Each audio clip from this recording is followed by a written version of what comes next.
win everything moment, first 3 minutes of practice, we either have a player or a coach bring something to the table. This past week was our first week. We went through our locker room, and any signage in our locker room, anything we do in our locker room, we wanted to talk about. So that it's not just assumed that you know what it is, not just assume that you know why we do it. We break it down. So like, for example, we have, every person that's worn your jersey number before you. We talked about respect. We talked about respecting tradition. We talked about why that's important, things like that. The 4 that I'm going to kind of talk about today, win everything. We'll talk about that. Our next play, speed. I think it's one of the most important things in sport. Juice, so energy, passion, to Danny's point, and then the circle. So the first one up is win everything. So this is kind of our mindset around what everything we believe in our program, right? If we talk about process versus outcome, growth mindset versus outcome, right? A win everything is not winning on the basketball court. My challenge to you guys by the end of this would be to redefine the word win. I'll talk about that in a second, but Iowa, Jan Jensen, she said, work hard with integrity, no excuses. That's their win, right? So every day you can fall back on, do we work hard, do we have integrity, do we have any excuses?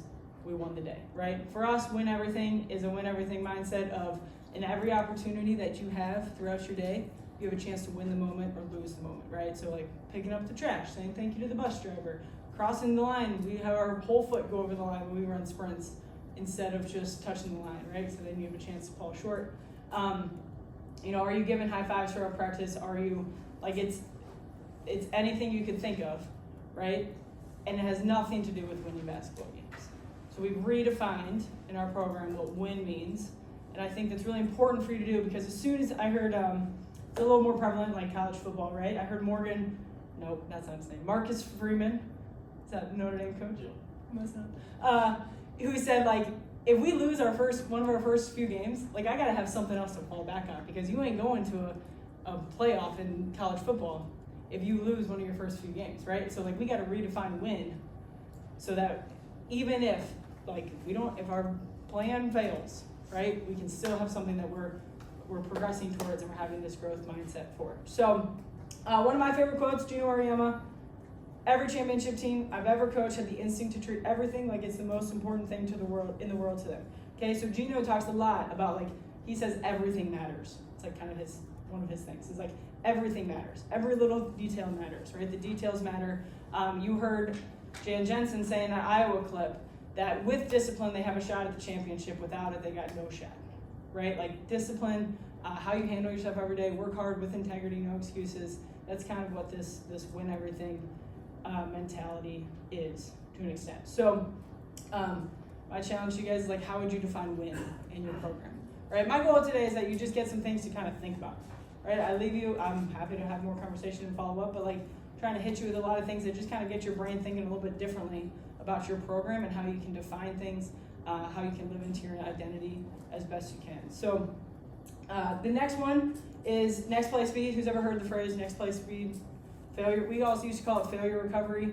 I liked failure recovery because I liked my players getting used to the idea that it's a failure sport, right? The best shooters in the world miss more times than they make. And I wanted them to get used to that. However, I think next play speed is a little bit more forward focusing, right? We want to see as soon as you mess up, how quickly can you get back on track? And for example, okay, I'm going to show you guys this clip. This is just ways that we implement it, right? I got 7 ways that we implement kind of this next play speed or thought process in our program. We do a hand signal. This is our hand signal that it has a bunch of meanings, but it also means it's their failure recovery or next play speed reminder. So if someone gives this to you in practice and points at you with their fingers crossed, you're supposed to give it back, that you received it and you're moving on, right? It's I got your back, we got the next one, we're moving on, right? Little things like that I think are really important, however you come up with them. Our volleyball team does this, it's I love you and sign language, I think. And so our volleyball team does this and they can point at each other whenever they mess up. They kind of just give the symbol. It's your way to kind of check back in, get back to the present, and move on. But I show my players this. This is, I think, is a really good clip about it not being individual, right? About when we think about next play speed, we think about failure recovery, we think about when you mess up, bad body language, right? Who's ever dealt with a player that every time they miss a shot, they throw their hands up, they're frustrated, right? We got them, right? They're not perfect. Kids aren't perfect, right? And they have expectations coming from a lot of different places, right? And some of that's figuring out where all those expectations are coming from and why they're so hard on themselves. But I got a bunch of perfectionists. They all think they need to shoot 80%, and they're not going to do that. So, but I try to frame it a little bit differently, right? So here's Billy Donovan talking about, back when he coached with the Bulls, I don't think he coached there anymore, talking about kind of what it means from a team perspective. So I like to frame things from a team perspective if we're talking about our program, our circle, which we'll get to.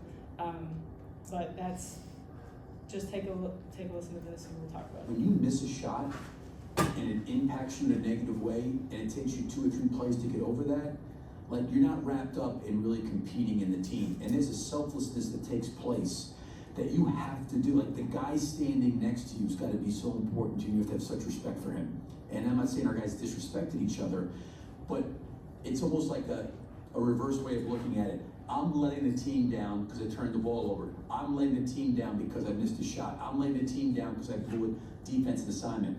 No, you're letting the team down when it parlays into 4 or 5 possessions after that. So I think when Goran was talking, we're not playing for each other, you've got to pick yourself up off the mat because it's a game that's imperfect and you're going to be making mistakes. It's going to be mistakes going to happen all throughout 48 minutes, but it's how you collectively respond to overcome what's in front of you, regardless of what's going on. And the more we can play and care for each other, regardless of what you're going through individually, is critically important. And that's what this team's got to do. And I think that's the stuff that will create the consistency that we need. Right, so what I get from that is I could talk about respect and I could talk about resiliency. Right, so anything I'm looking at on Twitter, anything I'm looking at on social media, I'm trying to think, how does that go back to respect, resilience, unconditional love, and celebrate, right? And I can easily take that clip, show that to my team, and say, now what do you guys take from that in terms of respect? What do you take from that in terms of resilience, right? That you're not doing it, you're not so busy thinking about your mess up that you're thinking about it for 4 or 5 plays afterwards, right? It's how quick can we collectively get back to the present and work on our next play speed, right? So this just opens the door for conversation, right? Opens the door for more conversation when I talk about the idea of juice, okay? So Austin Randall's an assistant in our program, guys, MBA people. And he, a few years ago, just kept yelling juice all the time in our program whenever people had a lot of energy. And so we've just kind of clung on to this.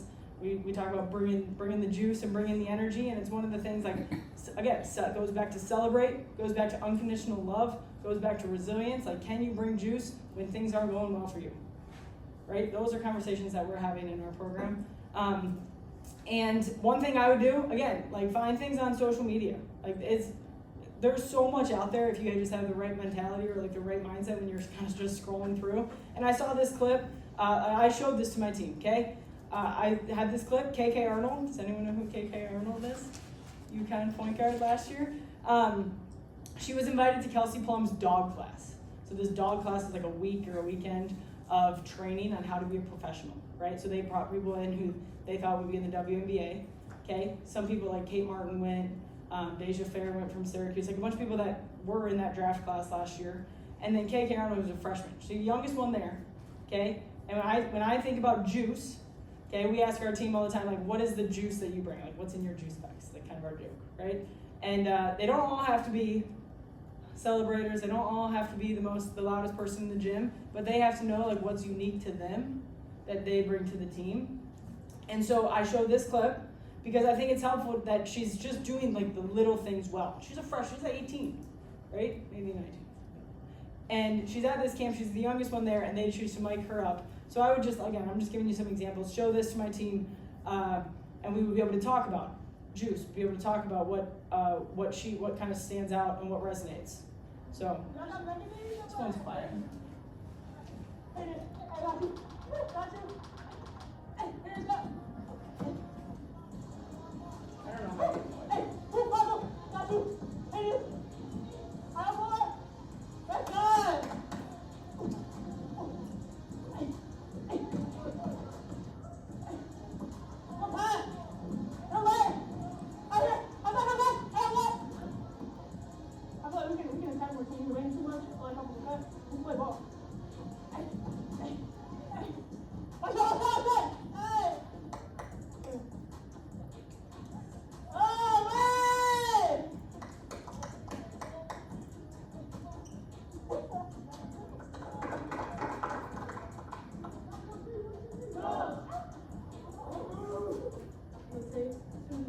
tomorrow, but yeah, come every day too. Okay, so maybe a silly video, right? Maybe something that like you would scroll by and you'd be like, oh, okay. But if I can show that to my team and say, okay, if someone's watching our practice, this is the activity we did at our team retreat last weekend. If someone came in and they were watching our practice, say a high school coach, right? What are the action steps? What would we want them to walk away saying that they saw in our practice? And how does that live into some of our values of juice and celebrate and unconditional love and resilience and all those things? And I think that the more that you can give your players examples, right, and you can show them, like, this is what, it's not screaming and yelling and all this stuff. It's constantly talking on defense. It's encouraging. It's, celebrating your teammates. It's talking on the cuts when you're actually on the court, like all that stuff. I think the more that you can frame those sorts of things, again, it's what you guys want to make of it, but it's also like if you know what you believe and you have your values or you know like what your identity is, it's a lot easier to kind of build off some of this conversation and have more conversation with your players. So this is what we did last year. They decorated juice boxes. Okay, well, arts and crafts, Hope Women's Basketball, they're not too old for it. They decorated their juice boxes of the things that they brought to the team that was unique to them. Then we talked about how, how when you live into that every day, you're making our team better, okay? The last thing that I would kind of touch on is something that we really believe. We talk about our circle a lot, right? So coaches, head coach, assistant coach, managers, freshmen, seniors, captains, anyone. You're in our circle, you're not above, you're not, like no one's more important than the other person. When one person's talking, that's respect, right? That's unconditional love, right? It's not, the coaches all favor all the starters. Nope, the goal is that, we're a circle and that every single person's important. We have to spend intentional time. I think as leaders, the number one thing in leadership that goes unnoticed is how much time you guys put in, right? And I think that it's the number one trait in being a good leader is if you can invest time in people, right? So when you think about a circle and you think about everyone being important, I think that if you were to come to our practice, I would hope you would notice how many times we circle up, right? And that Coach Mo's not standing in the middle of it, and our other assistants aren't just off to the side having a conversation, right? We're trying to be in the circle. We're trying to be as present as we can with each other. People are looking each other in the eye. I think that's respect, unconditional love, resiliency still. Like you can tie it back to all those things. And one thing that we do to kind of foster this, right, is in our locker room. This is my favorite thing that we do in our locker room. We have a couple other things that I'd be happy to answer questions about or talk about. But my favorite thing that we do, we call them double it notes. Okay, I think it's a really easy thing that you can implement into your program. I have Post-it notes. I put a little anchor on them through some custom website online. And there's like 1,000 of them in our locker with a bunch of pens. And when they see someone doing something good, when they want to encourage someone, when they know that person has an exam and they're stressed and they just want to lift them up, right? There's this quote, show appreciation more than you think you should and then double it. So we want to be a program that goes out of our way to celebrate our teammates. We want our locker room to be a place where people feel loved, encouraged, celebrated. It is their like safe space. It is like the place where they come in, they're having a bad day, they look at the locker, they see all these Post-it notes and they're encouraged, right? So whenever someone sees someone, like they just want to encourage them, they thought they had a good day, they take a Post-it note, write a little secret message on the back, so they just flip it over to the back. The front has an anchor on it. The back side is just the back of the Post-it note, right? And they write a little message, write a little note, and then they stick it on their locker, right? So by the end of the season, hopefully they have a bunch of them, right? I'm a firm believer that people just want to be known, seen, appreciated, heard, right? And the more that we can create opportunity to do that, I think you build more connection, right? I think it's a lot harder to have drama when you're a connected team and when you know your teammate and when you love them and when you're encouraging them. And so it does take a little bit of, kind of saying, okay, let's write some double notes to start the season. But then you start seeing more and more kind of fill up and, hopefully they're also just encouraging them face to face. But I think that, when you get a handwritten note, you feel a little better about your day, right? So we're trying to just encourage handwritten notes as much as we can. So that's something we do to kind of keep our circle, right? And make sure that we're a place that's showing love and appreciation to our teammates. So all this to say, okay, everything that I've said, I think could be the reason why we believe in these things is because This is a quote that just keeps showing up in my life over the last like 2 years. It says everyone has a plan until they get punched in the face. And if you don't have a plan, right, if you don't have, if you're not prepared for those moments when things get hard or adversity hits, right, it's going to be harder to kind of combat those things. So that's my challenge to you guys, like build your identity, know what you want as a coach. My last encouragement, okay, it's like a minute and then I'm done, I promise. It's like a minute video. I think that my challenge to you guys would be like, don't be so outcome based, right? Like the results will take care of themselves. And I think James Corden has a pretty good example. We're gonna end with this, and pretty good way of saying that it's all about process, it's all about growth mindset. And so take a listen, and then you guys I'm are in done. it for the legacy. They're in it for the legacy of what do I leave behind.